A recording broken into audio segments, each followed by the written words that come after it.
Now that it's spring, it seems that we're starting to crave things that are lighter and brighter.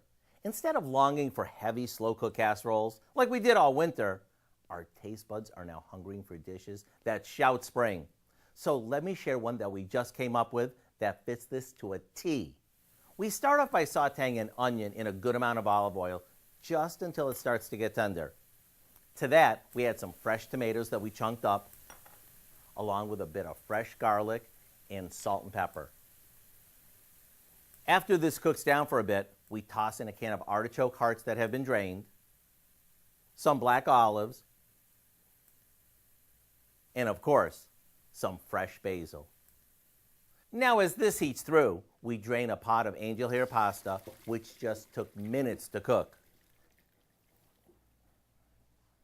See, not only is this fresh tasting, it's super fast, which is just what we want this time of year. And when you serve this over the pasta, topped with even more fresh basil and some Parmesan cheese, you won't have to ask your gang twice to come to the table, because one whiff is all it'll take. Of course, as always, the recipe for our Italian Spring Fling Pasta is online now.